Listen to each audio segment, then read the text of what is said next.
Have you ever felt uncomfortable or unsatisfied with yourself when you're looking at different magazines or other images in media?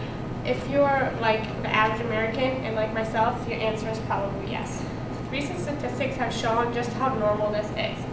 Throughout this presentation, I will share different statistics showing just how normal it is and how media affects teenagers' self-body images in just 3 ways. 1, media's images are very unrealistic. 2, media's negative perceptions have severe consequences. And 3, media's negativity can be counteracted by our positivity. Although it feels normal to not feel good about yourself while looking in the media, this is not the way it should be. According to the National Eating Disorder Association, or NEDA, average teenagers and preteens spend about 7.5 hours absorbed in some sort of media every single day. This excessive amount of time leads to the dissatisfaction that teenagers feel. This dissatisfaction does not discriminate, but it affects young white women the most. Some men do not feel that they are good enough because they are not strong enough or not have the ideal six-pack, but it mostly affects young white women.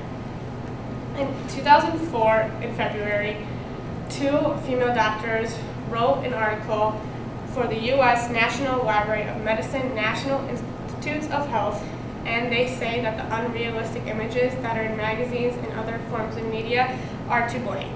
In a women's magazine, there are 10.5 more diet or weight decreasing ads than there are in men's magazines.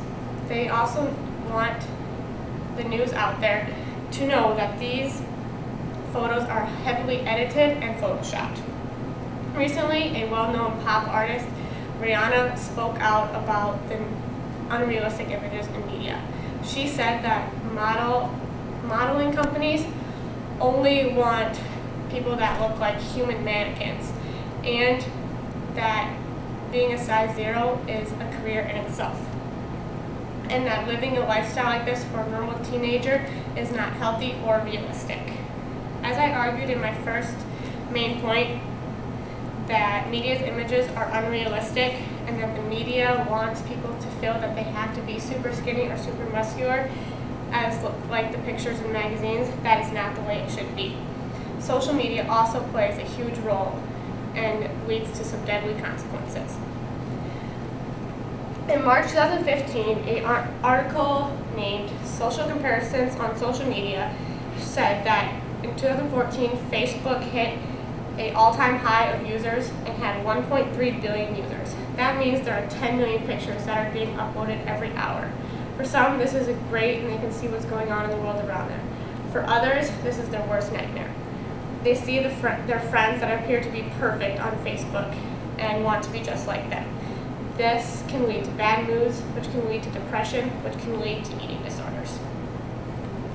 The same 2 doctors who work for the U.S. National Library of Medicine National Institutes of Health conducted a survey on girls from ages from 11 to 17 and asked them what they would wish for if they had 3 wishes.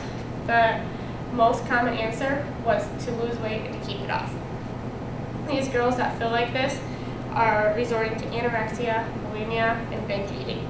We all know the scary consequences, and we all know that it is not worth it, so we need to be part of the solution.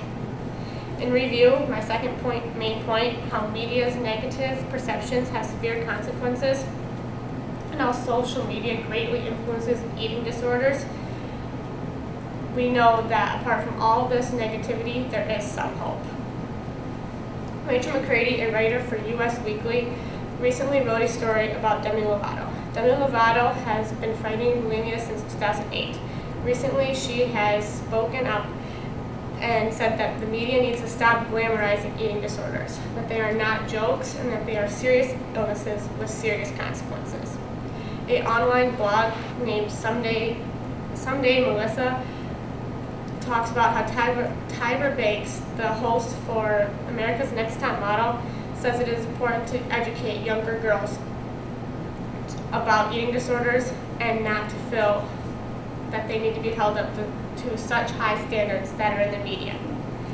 Tyra Banks said that it is great that celebrities like herself and other organizations are starting to raise awareness, but she says it takes more, and that is where our part comes into play. Helpsguide.org is a self-help and help for others website. They provide help on how to cope and fight with eating disorders. We are encouraged to talk to people who are fighting eating disorders, and we want to be a listening ear. We should also be very, very patient because it is hard enough for these victims. Although in an ideal situation, this could all be stopped at the media, we know that is not possible. So we must counteract to them. We must let people know that they do not have to be perfect to be accepted in today's society. As my third main point stated, that media's negativity can be counteracted by our positivity. It is our turn to step up, and more importantly than celebrities, we must help. We know that media is not going away, and neither are the negative images and unrealistic images that are shown. We have learned that there are many consequences to this brainwashing that is happening to especially young women in today's society.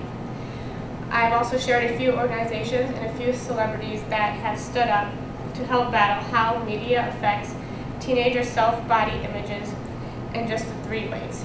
Media's images are unrealistic, media's negative perceptions have severe consequences, and lastly, how media's negativity can be counteracted by our positivity. Now is your turn. Step up and show people how they can be accepted just the way they are.